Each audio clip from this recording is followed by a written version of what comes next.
నా పేరు బర్లా ఐలయ్య వెంకిరాల వెంకిర్యాల ఇక్కడనే ఎక్కడ లోకల్ వెంకిర్యాల లోటు ఉందా? కోట్ ఉంది వెంకిర్యాల కాడ. ఇప్పుడు ఏం చేస్తారు మీరు? మేము వ్యవసాయం చేస్తాం సార్. వ్యవసాయం మంచిగా ఉందా మరి? అంత నష్టాలనే ఉంది. అంతేనా? మరి ఎట్లా? ఎందుకంటే ఇప్పుడు మోడీ విధానం వ్యవసాయం ఎట్లా అంటే ఇక నడిపిస్తుండాలి. ఎందుకంటే ఇప్పుడు అట్లా అయితే జాబులు లేవు. ఎందుకంటే మెయిన్ జనాభా ఎక్కువగా ఉంది.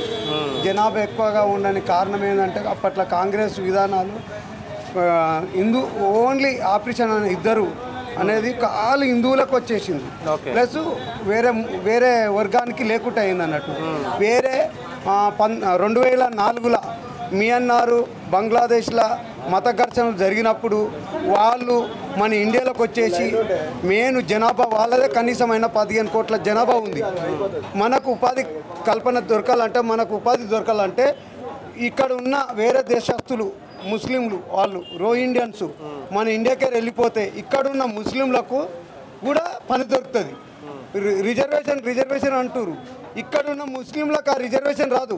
బంగ్లాదేశ్కి వెళ్ళి మియన్మార్కి వెళ్ళి వచ్చే ముస్లింలకు ఆ యొక్క రిజర్వేషన్ కల్పిస్తారు అన్నట్టు. ఎందుకంటే వాళ్ళని ఆ రిజర్వేషన్ స్థానికంగా కల్పించి వాళ్ళకే జాబులు ఇస్తారు, వాళ్ళకే లోన్లు ఇస్తారు. ఇక్కడున్న ఏ ఒక్క ముసల్మాన్ వ్యక్తులకు కూడా ఇయ్యరు. ఇప్పుడు ఎట్లుంది? ఇప్పుడు భువనగిరిలో పక్క బీజేపీ వస్తుంది. కాంగ్రెస్ 75 ఏళ్ళ నుంచి పాలిస్తుంది, కానీ ఏనాడు భువనగిరి గుట్ట డెవలప్మెంట్కు కృషి చేసింది ఎన్నడూ లేదు. ఎంతసేపు ఓట్లప్పుడు వచ్చి వాళ్ళకు జనాలకు సారాయి దాపడము, ఒక ఓటుకు 500-1000 రూపాయలు ఇవ్వడము. కానీ మన జనాభా డెవలప్ కావాలి, వాళ్ళకు ఉపాధి కల్పన కల్పించాలి. నా మేధస్సు ఎడ్యుకేషన్ పరంగా జనాలకు ఎడ్యుకేషన్ మెయిన్ జనాలలో పోనీయారు. ఎందుకంటే చదువుకుంటే జ్ఞానోదయం అవుతుంది. చదువుకున్నట్టు ప్రశ్నిస్తాడు కాంగ్రెస్. ఎంతసేపు నేను వీళ్ళకి చేస్తా వాళ్ళకి చేస్తా అని చెప్పి కులాలకు మతాలకు పంచాలు పెట్టేదే కాంగ్రెస్, అసలు బీజేపీ కాదు. ముస్లింలకు అసలు బీజేపీ ఏనాడు వ్యతిరేకం కాదు. ముస్లింలకు వ్యతిరేకం అయితే త్రిపుల్ తలాకు తెచ్చుకొచ్చిందే బీజేపీ వాళ్ళకు. ఎందుకంటే పాపం ఆ లేడీసు వాళ్ళ బాధలు చూసి ఈ త్రిపుల్ తలాక్ అనే చట్టం తీసుకొచ్చి ఎత్తేసి చట్టంగా న్యాయబద్ధంగా వాళ్ళకు ఒక మనిషికి ఒక వివాహం అనేది కూడా బీజేపీ పెట్టింది. కాంగ్రెస్ ఎంతసేపు ఓట్ల రాజకీయం తప్ప కరెక్ట్ జనాలకు కరెక్ట్ పాలన అనేది చేయలేదు. ఎంతసేపు బూరా నర్సయ్య గెలుస్తాడని నేను అనుకుంటున్నాను. పక్క గెలుస్తాడు.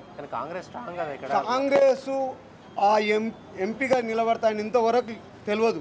అమెరికాలో మొన్నటిదాకా ఉంటుండి వచ్చిండు. ఇప్పుడు రేవంత్ రెడ్డికి 2 సూట్ కేసులు 3 సూట్ కేసులు అందించే వరకల్లా ఆయనకు మామూలుగా ఎంపీ సీట్ ఇచ్చిండు. ఎంకిరాల కసిరెడ్డి నారాయణ రెడ్డి కనీసమైన 82 నుంచి ఇప్పటిదాకా కాంగ్రెస్కు సేవలు చేసుకుంటూ వస్తుండు. ఎమ్మెల్యే ఇస్తా అన్నాడు, ఎంపీ ఇస్తా అన్నారు. ఆయనకు పాపం ఎమ్మెల్యే లేదు, ఎంపీ లేదు. అదే ఇప్పటి వరకు బీజేపీలో ఉంటే ఆయన కనీసం ఎమ్మెల్యే అయిపోతుండే, ఒక మంత్రి పదవి కూడా వస్తుండే. ఎంతసేపు కాంగ్రెస్లో మేయర్గా ఒక లీడర్ని కిందికి గుంజేస్తుంటారు అన్నట్టు. ఎదగనియరు కాంగ్రెస్లో. సూట్ కేసు ఇచ్చినోడే పైకి పోతారు.